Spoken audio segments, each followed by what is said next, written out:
the significance of Latinos in the hip hop culture, we've been there since the inception.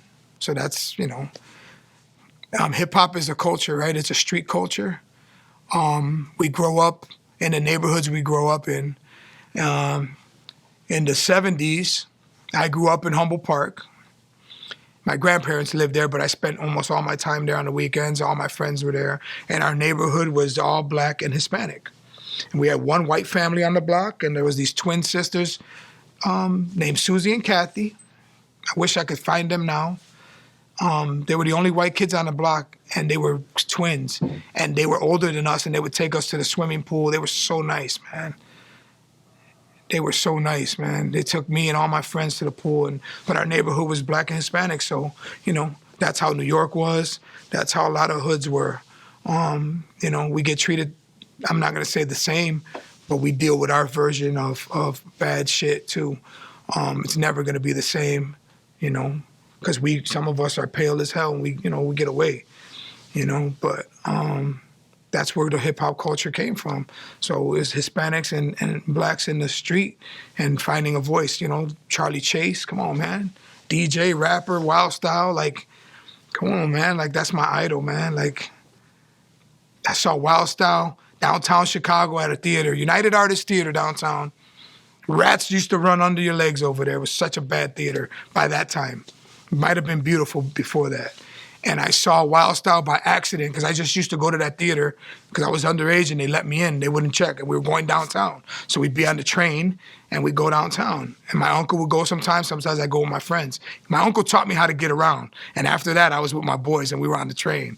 So we go to the theater. They would never ask us for ID. We go right in. Wild Style was showing and I saw that movie and I said, that looks just like my neighborhood. Same mix. Looks just... A couple of the guys in the movie looked like dudes in my neighborhood. We got back to the neighborhood and we told them, like, yo, you're in this movie. It moved us. And that's what got me into graffiti. That's got me into b-boying and eventually DJing, But we're very important because, we have people to influence and show them that there's, for me, I'm Puerto Rican, right? I grew up in the 70s. I went to a Catholic school, and down the block was a public school, and the public school kids were pains in the asses, I'm not gonna lie. But we came out of our school with uniforms on, and they picked on us. But we had a little clique, and, we did our thing. But when I got to 7th grade, my uniform changed. I went from wearing navy blue and light blue to dark brown and, like, gold shirts. And every once in a while, the brown pants were dirty, and Mama would give little Nonstop some pleated fucking pinstripe black pants, and I'm walking through the hood with a black pair of pleated pants and a gold shirt. And the Kings do not come around that area. They're on the other side because they hate each other. That's a disciple neighborhood.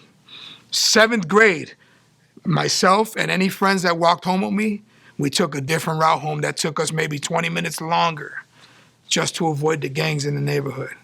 Because we were getting older and they were gonna stop looking at us like little kids and start looking at us like we're gonna whoop that ass. I had the wrong colors on to walk through there. So we walked the long way, and that was a pattern.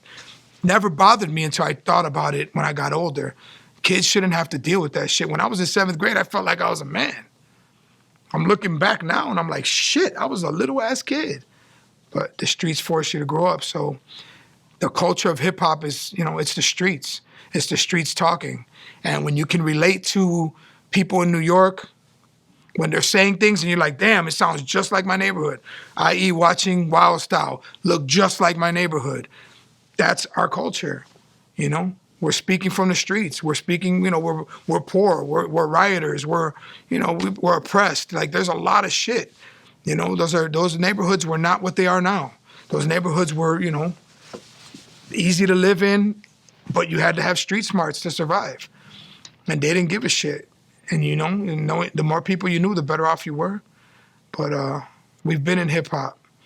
We were there at the inception. You can ask anybody.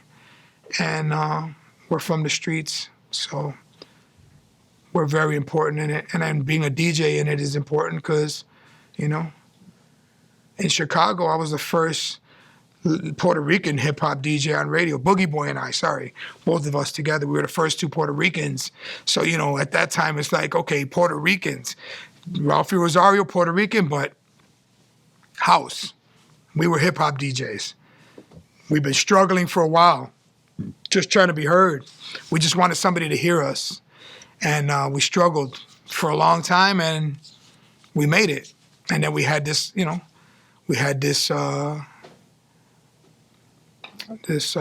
responsibility to do it on a high level and to keep it like the Hot Mix 5 had it, with respect to the culture, and do it right and teach the next generation. If I could talk to my younger self, the first thing I would say is be confident, you know, believe in yourself, because I didn't for a long time. I still have struggles with that now, and I'm at the back end of my career. And the other thing I would say is you chose the right profession. You chose the right, this is where you belong. This is gonna take the pain away. This is gonna take you on a journey that you've never dreamed of. It's gonna give you so much, it's gonna take away a lot, but the ride at the end, the experience, is gonna make you feel like you're 100 when you're 50, because that's what I feel like right now. The experiences I've had, good and bad, you know, life-threatened, you know, scared for our lives, surviving that and feeling like triple OGs. Just the way we moved, the fact that I was part of it. You know, I'm from Chicago, man. Like, I always say I'm a little kid from Humboldt Park, Chicago, that moved to Logan Square and followed his dreams. And I'm a billionaire in experience. I'm a billionaire in luck. Like, I would tell myself that you chose the right profession, but just have more confidence in yourself.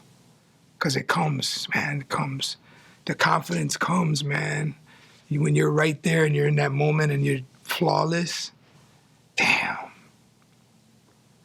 That's what we live for, you know? I've had a lot of those moments, and I'm very fortunate I've had them, because only God knew what I was in for, you know? But I'm grateful for everything. So, younger self, confidence, and keep DJing, dog.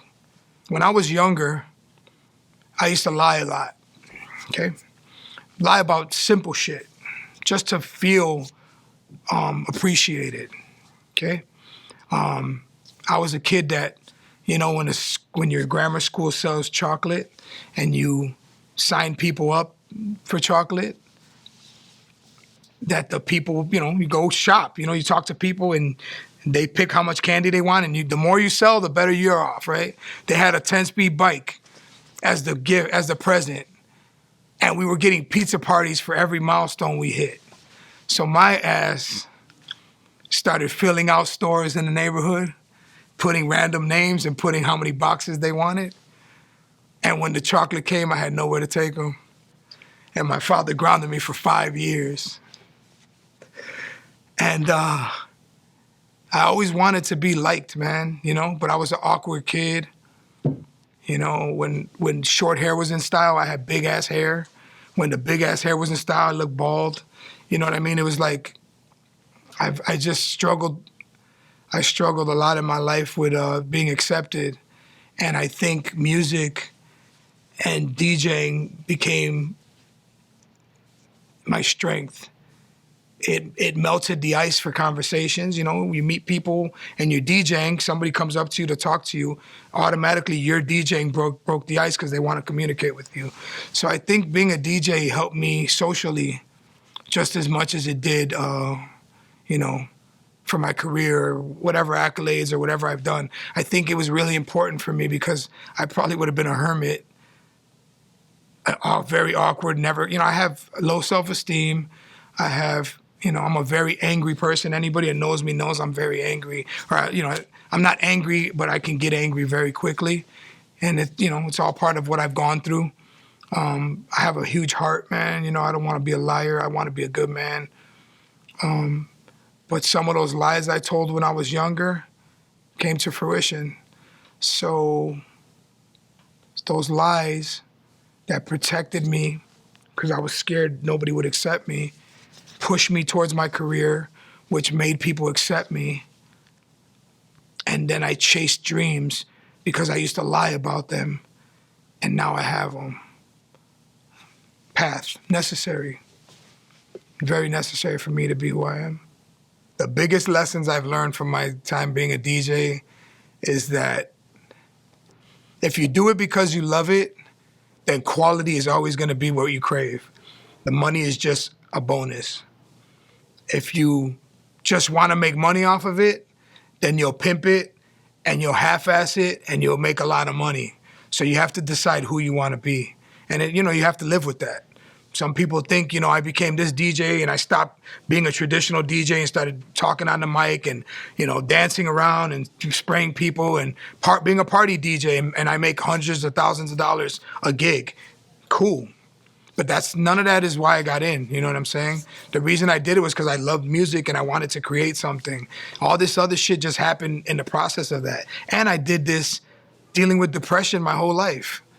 What could I have been had I been confident all these years, If I had as much faith in myself as people had in me, I probably would have made millions of dollars, but that wasn't my path.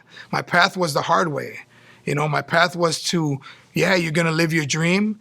You're not gonna be rich, but you're gonna be rich in experience. You're gonna be, the pictures I've seen with these eyes, the places I've been, the experiences I've had, it's all in here, It's all backed up, and they're priceless. But, imagine if I didn't have depression. It was a fight to get up and get out of the house all the time, I'm a lot older now, and I'm motivated by different things. I have kids, you know what I mean? I know I have to make my life as flawless as possible, financially stable as possible, because I have children that rely on me to be there for them and to be their backup. So now that I'm not touring no more and I'm home, I work. I do what I have to do. I'm still DJing, but I added some TV, stuff to my life, and working behind the scenes on TV shows, which is like anybody that knows me knows that's my second love. Movies. I mean, damn, ask my 8-year-old son how many movies he's seen since he's been alive. I don't think he could count, It's just something I grew up on, and I traditionally do it with my kids because I think it's a good escape and it gives you creativity watching movies, I saw Star Wars when I was a kid. Like, come on. That's you thinking outside the box now. Now you see things differently and possibilities, and so... Yo, what up? It's the heavy hitter DJ Nonstop, and you're checking out 247hh.com.